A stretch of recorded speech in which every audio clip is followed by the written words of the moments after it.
Okay, we're going to look at the Geo Mini today. The Geo Mini, this is an original prototype, and this is the one I'm currently selling now. I changed the button locations around because I felt they were too close. Everything's the same on both, except the demo model had the serial connection, and the new models have the built-in USB ports. So I'm going to put this one away and show you a test using this test grid, all the functions of the unit, and how you conduct a survey with it. I'm going to be using the small pulse induction coil that I built, 3-inch, along with the Garrett Sea Hunter XL500 pulse induction detector. We won't be using this coil today. This is just some other coils that I have with my pulse induction. So we're going to look at the Geo Mini. Okay, and starting off, the Geo Mini comes with a case that it fits into, nice and neat. You can carry it, it's watertight. It comes with the cable needed to connect to the metal detector. The Geo Mini uses 8 AAA batteries, and that you can open up from the bottom. The 6 plugs come out, and there's screws behind it. Just open it up, put your batteries in, put it back together. What's unique about this unit is that you can create any size grid you want, up to the maximum allowed memory, which is good bits, 4096. When you first turn the unit on, you see one beep, meaning one beep's 100%, it's a low battery indication. 2 beeps is 80%, and 3 beeps is charge now. You notice the log mode button, LED, is flashing. It's asking you if you want to continue a grid that you previously started. If you do, you'd press yes. If you don't, you'd press no. So we're going to press no, because we want to do a grid. Okay, everything's off now. So we're going to start from a new grid. So you press the new button, because we're going to walk out manually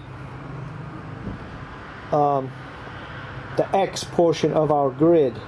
So you need to put the switch in manual, press the new. The fast beep is a question. It's asking you, do you want to log? Yes or no. Remember, a fast flash is always a question to you, according to whatever section it's by. So we want to do a log, so we're going to say yes. Okay, the log mode is lit. You're now in the log mode and ready to walk out your X portion of your grid.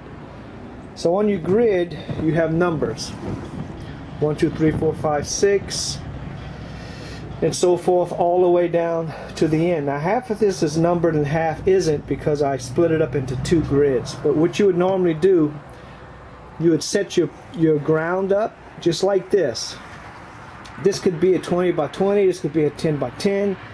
It doesn't make any difference. If I wanted to do a 6 by 2, I can do it, because when you walk out your X, that's your X position. Whether you walk at 6, 20, 100, it makes no difference.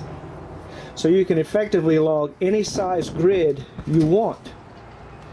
It makes no difference. So we're going to go ahead and put our call in the first position, and we're going to turn our detector on.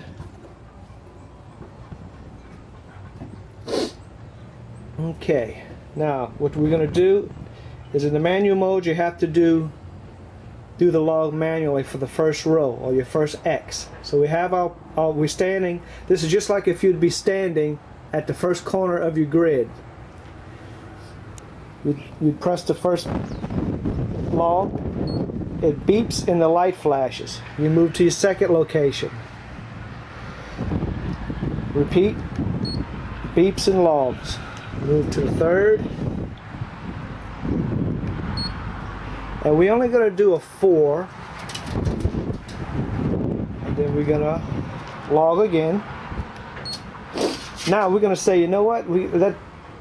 That's how many I'm going to do. I'm going to do a 4 by, say, 6. So I'm going to say that's enough. I press the new X button again. That tells the computer that that's only 4 positions on the X. Now we're going to move down and come back. Now from this point, if you want to go to auto, you can. It'll sample once a second on the way back, but we're going to stay on manual because of the video. After I go down a few more, then I'll switch over to auto so you can see how this works. Now this is why we're doing this. We're going this way, back, this way, back, this way, back, so forth. So now we're doing Y. We're at our first position and we log. We move back and we log. Move back again and we log. Back again. Now you heard the 2 beeps? The 2 beeps means it knows where the end of X row is. The positions, the amounts. 1, 2, 3, 4. It knew when you got to that last 4, 1, 2, 3, 4, that's the end of that row, and it beeped twice, telling you to move to the next position, and you continue on. 1, 2, 3. Now you're going to hear it beep twice again. I'll zoom in so you can see it. It's telling you you're at the end of that row and to move down again on Y. Now, we can keep going this way for 100 spaces if we want. It makes no difference because you log this as you go. You build your grid as you go with the ArcGeo Mini.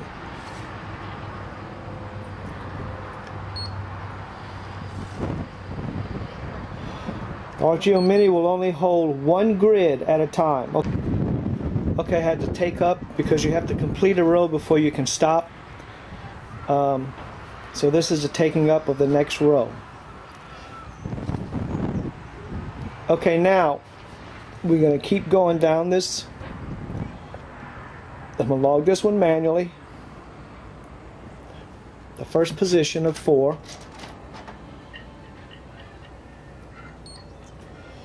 And we keep going. We keep logging. Now we're going to say here that it started raining and I need to stop. Now the unit knows, if you remember last time when I powered it up, it asks you, the fast beep is a question. It asks you, do you want to continue logging the grid that you just did? So this time we're going to say yes, we do.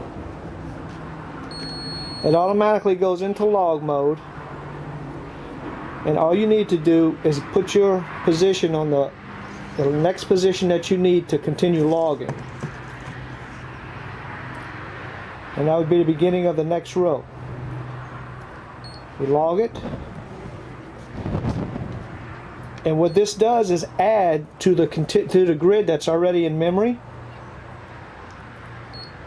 And you'll hear the 2 beeps at the end here. See, it knows where you're at. And you can just keep going. If this is the only grid you want to do, which is a 4 by 1, 2, 3, 4, 5, then you'd hit done. You're done with that grid. It beeps 3 times, and that's when the signal level comes in on your detector if you're sitting over a target, which I am at this time. If I move it, you'll see.